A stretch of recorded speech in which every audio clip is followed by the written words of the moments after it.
Hey guys, it's Natalia and welcome back to another episode of Fashion Design 101.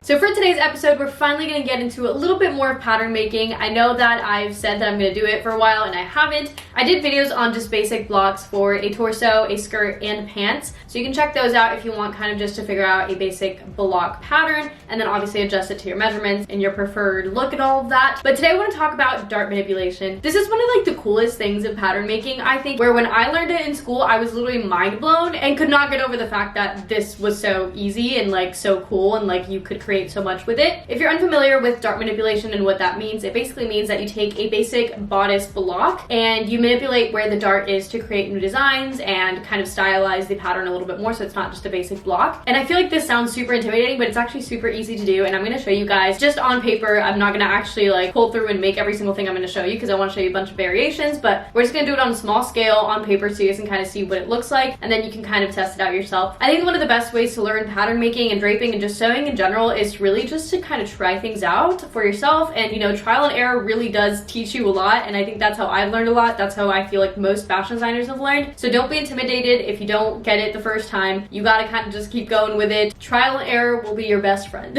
Let's get into it.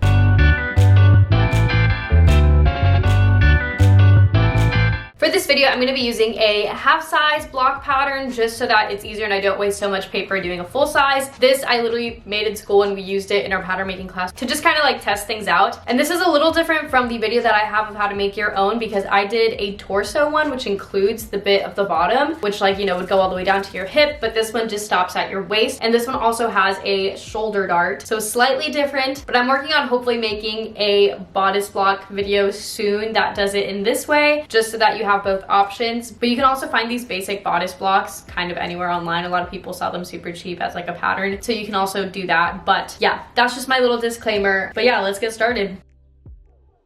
So here's our basic bodice block with both the dart at the shoulder and at the waist. If I wanted just a dart at the waist and not the shoulder dart, here is how we would go about it. This is the most basic way to kind of start with dart manipulation. I'm going to go ahead and come to the top of the dart and mark where it starts up here. And then I'm going to trace around the shape of the bodice block all the way down until I come to the dart down here, and I'm going to make a little slash there as well. So we have a slash up here. I'll make it bigger so you can see it, and one down here. Now we're going to come to the middle where the darts meet, and we're going to put our pencil there or a pin or whatever, and you can now move your bodice block as much as you want, as you can see, but it stays in place. You're going to move the second dart line to where it was up here to close the dart. So we started here and we're moving it there, and you want to line that up nicely. Once that's lined up, then you can go ahead and trace out the rest of your pattern and mark where the end of this dart is down here. Now when we take this off, we have a new bodice block and we can now connect the new dart. So here's the center of the dart where I turned it, and here's one leg of the dart and the other leg. So now we can create our new dart here.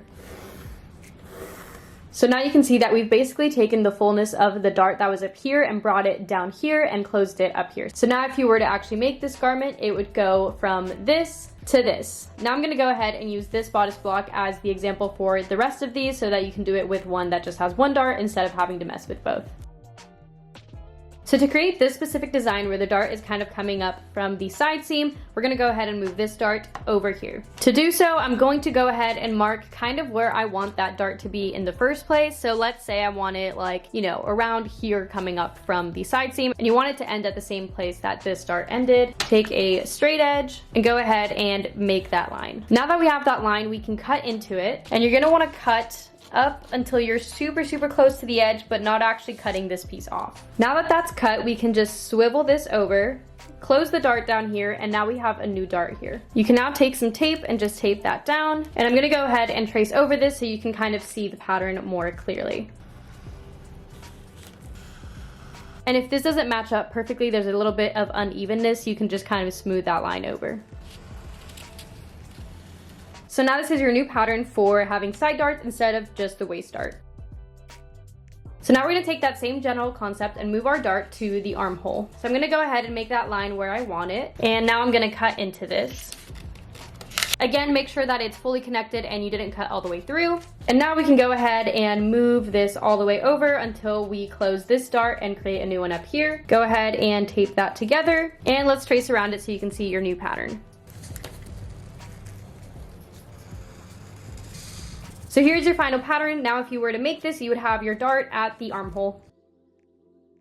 So for this one, we're gonna wanna move this dart to create some cool neckline darts. I think neckline darts are really underrated and make a really cool look. So let's do this. I'm gonna go ahead and kind of mark where I want my lines to kind of face. And say it's like roughly around there. And now I want these lines to kind of come down to this dart. So I'm gonna go ahead and kind of move those down a little bit, but this is still where I want my dart to end. Now I'm gonna go ahead and cut like I did with the other ones, all the way down here. And I'm gonna go ahead and cut this one into the dart as well. So now we can go ahead and move this dart so that it's fully closed. I'm gonna go ahead and tape that down. And now we're left with this, so you can kind of move around where you want kind of the fullness to be if you want it to be kind of even as far as these two darts. But I'm gonna move it roughly like so to make this one a little bit bigger than that one. So now I'm gonna go ahead and tape that down to the paper so that it stays in place. And now if we were to actually create this, we would go around like this, make a dart here. And you can kind of just smooth over this dart, and then we'd have a dart here, and then you can go ahead and trace the rest. So I'm gonna go ahead and slowly take this off real quick. I'm gonna go ahead and finish that dart off. And you should be left with something along these lines. So that is it for today's video. I hope you guys liked it. If you did, give it a thumbs up. And don't forget to comment down below what other videos you want to see from me in this series. It can literally be anything from pattern making, draping, sewing, all the things. I want to cater my content to what you want and what would be helpful to you. So please comment that down below. And of course, subscribe if you're not already so you don't miss out on the next videos of this series and others. And if you want to follow me on social media, my personal Instagram is @natalia.trevino. My brand Instagram is @NataliaTrevinoAmaro. My personal TikTok is @Natalia_Trevino_Amaro. And my brand TikTok is @NataliaTrevinoAmaro. You can also follow my podcast, Unfiltered Fashion Talks. My Instagram for that is @Unfiltered Fashion Talks. And I also have a YouTube channel where you can check it out. It's called Unfiltered Fashion Talks. And I will have the link to the podcast on Apple and Spotify and all the things down below as well. And lastly, I just launched a Patreon and would love for you guys to be on it. I give you more behind the scenes content. I let you guys kind of give me ideas on what you want to see, what content you want to see next, kind of give you that voting power. And I also give you early access to the collections on my shop, as well as, you know, some discount codes here and there or whatever. But it's just a space where we can kind of be more personable with each other, and I can kind of help you more directly, and we can kind of be more of a community, which is kind of what I want here. So feel free to join that if you'd like. I'll link everything down below. And that is it. I will see you guys in the next one. Bye!